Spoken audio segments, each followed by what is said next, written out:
Hi, it's me, Kanati. Today is National Dinosaur Day. There are a few other days in the year that are National Dinosaur Days, but that's besides the point. Today is National Dinosaur Day. Now, what are we gonna do for National Dinosaur Day to celebrate? Well, I figured that I would show you some of my favorite dinosaurs, and I do have models of them too. First up is Cryolophosaurus. This is Cryolophosaurus. As you can see, he has a very distinct head crest. Now, most dinosaurs don't have head crests like this, like Dilophosaurus, which Cryolophosaurus is not related to Dilophosaurus. It's probably more related to Allosaurus. Cryolophosaurus has this interesting pompadour-esque head crest.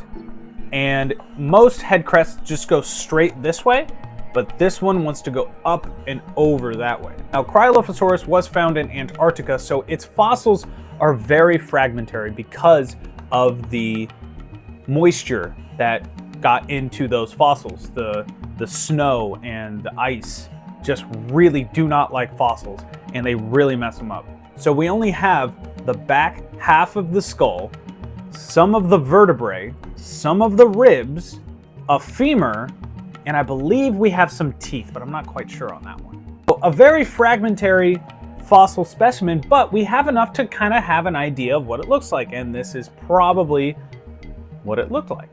Next up, we have Bajadasaurus.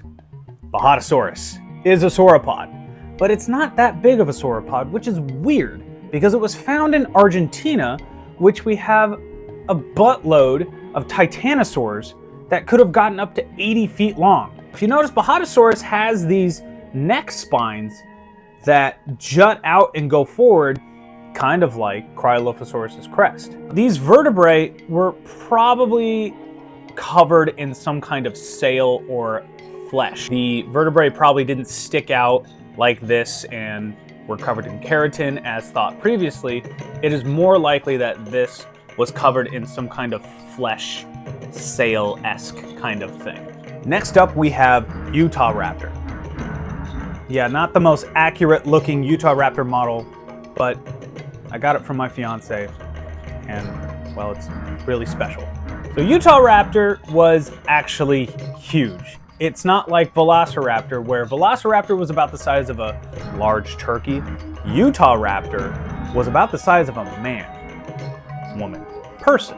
Now, as you can see, Utahraptor is covered in feathers, not all the way, but it is more than likely that the real animal was completely covered in feathers like its cousins, Microraptor, Velociraptor, and the other dromaeosaurs. Now, this guy was a lot different than those other dromaeosaurs because it was massive. It was probably around 10 feet long and probably weighed around 300 pounds because it was bulky.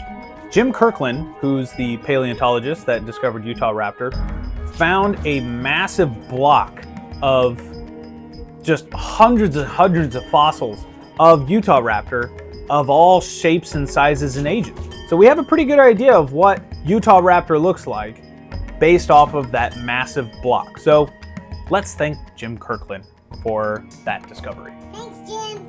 Next up, we have my favorite ceratopsian, Styracosaurus. Now, Styracosaurus has this very decorative head frill and this really big nasal horn, but as you notice, no brow horns whatsoever. That's because Styracosaurus is a centrosaurian, kind of like Sinoceratops. Sinoceratops also has a very decorative frill of all these spikes, and it also has that big nasal horn and no brow horns. So centrosaurians, like Styracosaurus, are not related very closely to Triceratops. But why is that? Triceratops is a different kind of ceratopsian. These guys are known as chasmosaurians, which are related to Chasmosaurus. Centrosaurians have the really big nose horn and the very pretty frills, but chasmosaurians have the pretty boring frills, but very large brow horns and the very little nose horn. But for the most part, sometimes they don't have the brow horns, but that little nose horn is very distinctive, and the very kind of boring assortment of spikes on the frill make it a chasmosaurian. Styracosaurus was found in Canada, and it's part of the Cretaceous period. Something to note about this model specifically, it has 1, 2, 3, 4 spikes on either side of the frill, right? Other specimens have been found, and all of these spikes on the side have been different for a lot of specimens. Some only have 3 on each side. Some have 5 on each side. Some have 2 on this side and 3 on this side. Some have 4 on this side and 2 on this side. So it is thought that maybe Styracosaurus's frill was kind of like our fingerprints, where every human being has a unique set of fingerprints to that person. And Styracosaurus, maybe the ornamentation of the frill spikes were to the individual, kind of like our fingerprints. So kind of interesting. Not proven, but maybe it was like that. And finally, Concavenator or Concavenator. There are some dinosaurs that have venator at the end, which means hunter. But I with Concavenator, it just sounds better if you say Concavenator rather than Concavenator. But the reason why it's called the concave hunter is because of its hips. The vertebrae on the hips have this weird, almost trying to turn itself into a sail, but kind of stopped halfway. We're not really sure why it had this. It could have been some kind of display structure, and a lot of paleontologists say, well, it's weird, so it's a display structure. We're not exactly sure what it's for, but maybe it was for recognizing each other. Maybe it was, you know, colorful like this for the males to kind of show off to the ladies when they're doing the mating season. Another fun fact about Concavenator, which this is a terrible model because it's the Jurassic World model, so it's not great. But on the forearms, paleontologists found quill knobs.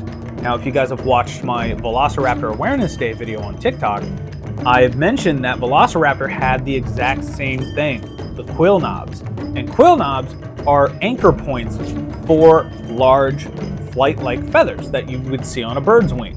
These guys, we don't really have any skin impressions. We don't really know if it was covered in feathers. It could have been. Maybe it was just the forearms that had the feathers. Maybe they weren't even feathers like we know it. Maybe they were just kind of like porcupine spikes, but they were like primitive feathers. This is probably one of the most weird looking dinosaurs you probably have ever seen. And that was this year's National Dinosaur Day video. I hope you enjoyed it. What is your favorite dinosaur? Or dinosaurs? Even birds count. My favorite today dinosaur, an avian dinosaur, is the lammergeier, or the bearded vulture. That's my favorite. What is yours? Is it the stork? Is it the eagle? Is it the chickadee? What is your favorite dinosaur? Is it Concavenator? Is it Chasmosaurus? Is it Dreadnoughtus? Let me know in the comments below what your favorite dinosaur is, birds included. I hope you enjoyed the video. Please like, share, comment, do all that fun YouTube stuff, social media stuff, and we'll see you next year for the National Dinosaur Day. Let's take them out. What? What? What? Oh.